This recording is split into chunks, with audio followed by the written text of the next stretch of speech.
What's up everyone, I'm Jacob, also known as Jonesy, and in this video I'm going to review the indie trading card game Nostalgix and talk about the things I love, like, dislike, and hate about the game. But before I do, if you have not already, please hit that subscribe button and hit the bell to be notified every time I put out a new video. I also need to give the disclaimer that I was a playtester for the upcoming Nostalgix set, Cosmic Collision, but I'm not an employee of Nostalgix and I wasn't paid for the playtest. Now, if this is your first time hearing about Nostalgix, it is an indie trading card game created by Hunter Angel, who's also known as Zaba. He started by creating custom Pokemon cards, and after getting a great response with those, he decided to create his own game. The base set of Nostalgix was crowdfunded on Kickstarter in the fall of 2021, while also being supported by Patreon for a couple months. It was then fully released a year later in the fall of 2022, which is when I first heard about it. The second set, Harmonic Surge, was released in June of 2023, and the third set, Cosmic Collision, is currently being funded on Kickstarter and will be released in 2024. Now, as for the game itself, Nostalgix borrows rules and mechanics from a lot of other TCGs. It has prize counters, revolving fighters, and arenas, similar to stadiums from Pokemon. It has the mana progression of Hearthstone. It has hero cards, similar to Commanders and Magic.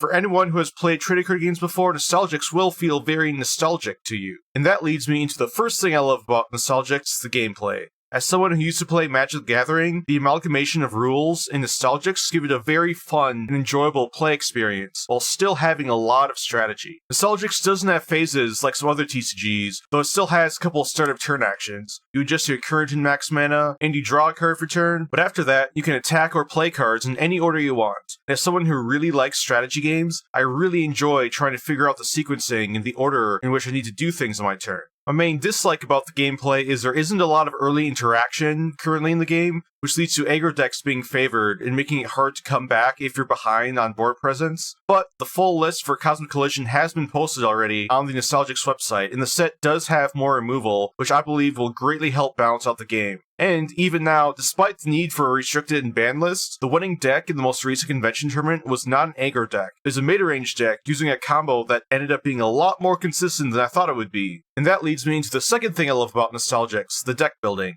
Not only do I love exploring the synergies and combos in games, but I also love seeing what decks other people build. When only the base set was out, I did grow a little bit bored trying to come up with new deck ideas, but with the release of Harmonic Surge back in June, I've loved building new decks. Harmonic Surge introduced a lot of great build-around cards, like the new arenas, and I did not think one additional set would open up deck building as much as it did, but it's been a very pleasant surprise, and it's only going to get better with Cosmic Collision.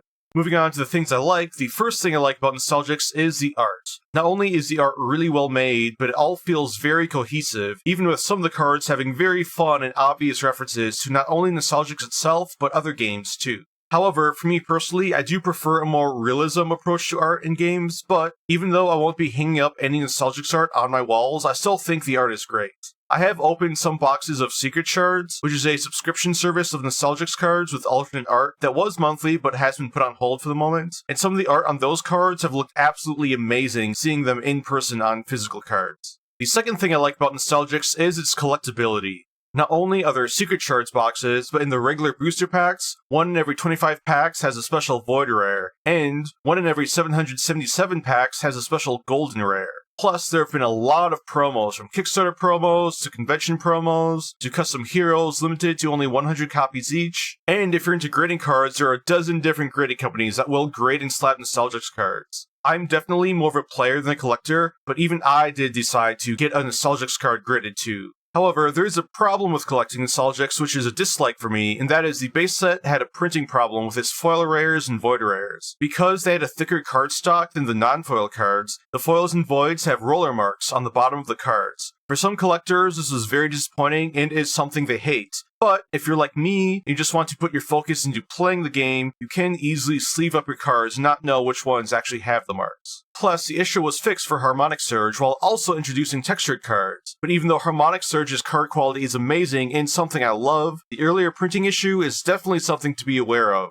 The next thing I like about Nostalgix is the promo exclusive cards are not tournament legal. Zaba has said that any cards which have only been released as a promo, including those only printed in secret shards, will not be legal in any official tournaments unless they get reprinted in a main set. I think this is great because I really don't want to worry about all the super limited cards and promos if I end up going to a big convention tournament. However, that leads into one of my other dislikes because even though the promo exclusive cards are not tournament legal, there are some Void Rare exclusive cards which are tournament legal. Now, within the lore of the game, there are some heroes associated with the Void, so from that perspective, it does make sense, but from a practical and player perspective, I could see it causing problems in the future if any of the Void Rare only heroes become too powerful. And while one of them, Shiga the Destroyer, was reprinted in a couple different Secret Shards boxes, I don't think that was enough of a reprint to make a big impact on its availability. Plus, Harmonic Surge introduced a new hero, the Atomic Frog, as a secret rare, which is only in 1 out of every 600 packs. Unlike normal heroes where you only need 1 copy of it, you can play up to 4 copies of the Atomic Frog because it's a special hero which gets shuffled into your deck. Now, the Atomic Frog has not made a big impact on tournaments recently, but I can definitely see a future secret rare becoming a problem if it is too powerful. The next dislike I have about Nostalgix is it is hard for some inexperienced gamers to learn how to play. I personally did not have a problem learning it, but I played Magic for several years. And with every game, you need to have a certain level of understanding before you can really start to enjoy playing it. And I think Nostalgix's rules and abilities are just complicated enough to turn away some beginners who are new to trading card games. Nostalgix does run demo games at conventions, which are a great way to learn how to play, but I still think beginners will be drawn to other TCGs more because of the rules. The next thing I dislike about Nostalgix is there aren't a lot of local game stores that have in-person play. Because Nostalgix is an indie game with a small team, its growth among game stores has been slow but steady, and while the Nostalgix Discord does occasionally have tournaments played over webcams or on Tabletop Simulator, the COVID pandemic made me realize just how much I love playing a game across the table from someone else in person. I don't like to get into a game unless I can get really into it and play it a lot, and there aren't as many chances to play Nostalgix as I'd like. My last dislike about Nostalgix is the game uses a lot of counters. Because I used to play Magic a lot, I already had extra dice, but Nostalgix definitely requires more dice and counters than Magic. And it was a turnoff for one of my friends because there were a lot of things to keep track of on top of the cards. Plus, with each new set, I feel like there are only going to be more abilities added that require counters and tokens. So part of me is worried Nostalgix will become an overly cluttered game in the future. This also leads into the first thing I hate about Nostalgix. The dice and counter set on the Nostalgix merch arena, their online store, has been sold out for months. At one point in the Discord, Zaba said he was going to get more added, but that never happened. Nostalgix is a game that needs to be played with counters and dice, and while someone can just do what I did and just buy a couple packs of D6s off of Amazon, Nostalgix definitely needs to sell some themselves because it is an integral part of the game. The second thing I hate about Nostalgix is the game has used AI art. Instead of ranting here about why I think AI art is unethical, I highly encourage you to watch this video from Sam Does Arts, which I've linked in the description down below. It does a great job of summarizing my thoughts on the matter.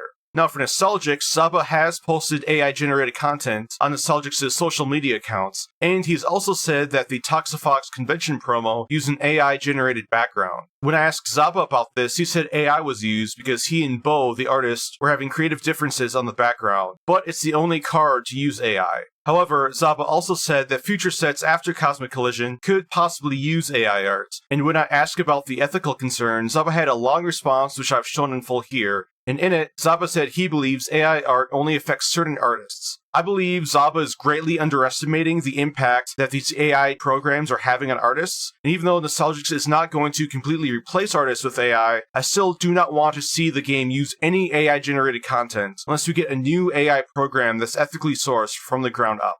So, overall, even though Nostalgix has several things which I don't like, it got the most important thing right. It is a fun and enjoyable game to play.